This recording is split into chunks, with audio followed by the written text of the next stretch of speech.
তোমরা তো নানা রকম ভাবে আলুর দম রান্না করে খেয়েছো, কখনো আমার মতো করে আলুর দম বানাও। এভাবে আলুর দম বানালে শুধু হাত নয়, প্লেটটাকেও চেটে পরিষ্কার করে খেয়ে নেবে। প্রথমেই ছোট সাইজের 1 কেজি নতুন আলু খোসা ছাড়িয়ে ভালোভাবে ধুয়ে লবণ দিয়ে সেদ্ধ করে নিচ্ছি। আলুটা সুন্দরভাবে সেদ্ধ হয়ে গেছে।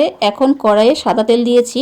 তেল গরম হয়ে গেলে তার মধ্যে 2টো তেজপাতা ও গোটা জিরে ফোড়ন দিয়ে আমরা যে সেদ্ধ আলু করে রেখেছিলাম সেটাকে ভালোভাবে ভেজে নেব। অবশ্যই আলুটাকে ভাজার সময় দিয়ে দেবো হলুদ। এখন কিছু মটরশুঁটি ছাড়িয়ে রেখেছিলাম, সেই মটরশুঁটিটা নিজেদের প্রয়োজন অনুযায়ী দিয়ে দিতে হবে। সাথে দিয়েছি আদা ও কাঁচা লঙ্কা বাটা।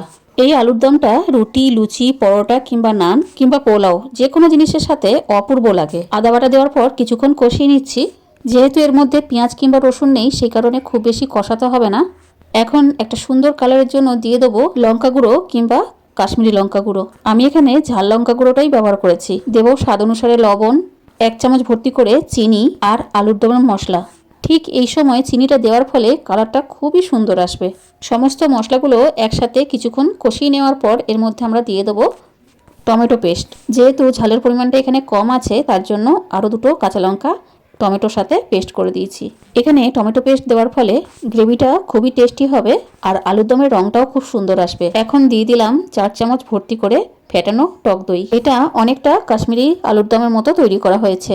যে কোনো পুজো পার্বণে কিংবা নিরামিষের দিনে এই রান্নাটা তোমরা অনায়াসেই বাড়িতে তৈরি করে নিতে পারো। এখন একটা সুন্দর সুগন্ধের জন্য দিয়েছি কসৌরি মেথি। এতে ফ্লেভারটা দারুণ আসবে।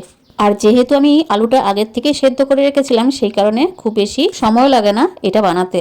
যখনই নতুন আলু আসে বাজারে, তখন আমি ছোট ছোট এইরকম আলু দিয়ে আলুর দম খেতে খুবই ভালোবাসি। সমস্ত উপকরণ খুব ভালো করে কষানো হয়ে গেছে। এখন আমরা নিজেদের প্রয়োজন অনুযায়ী জল অ্যাড করে দিচ্ছি। এখন জল দেওয়ার পর মাত্র 5 মিনিট ভালোভাবে ফুটিয়ে নিয়েই তৈরি হয়ে গেল আমাদের দারুণ স্বাদের নিরামিষ আলুর দম। কালারটা দেখো ফাটাফাটি এসছে, তাই না? এখন আলুর দমের গ্রেভিটা আরও একটু ঘন করার জন্য এর মধ্যে 1 থেকে 1.5 চামচ ছাতু অ্যাড করে দিচ্ছি। এর ফলে আলুর দমের গ্রেভিটার টেক্সচার দারুণ আসবে, খুবই ঘন ঘন হবে। আমি এটা সবুজ পরোটা মানে পালং পরোটা দিয়ে সার্ভ করছি। তোমরা যার সাথে ইচ্ছা খেতে পারো, রুটি, লুচি, পরোটা, পোলাও, নান। তবে এক কথায় এটা বলতে পারি ফাটাফাটি হয়েছে। আজ তবে এইটুকুই। পরবর্তী আবার একটা রেসিপি নিয়ে হাজির হব। ভালো থেকো, সুস্থ থেকো।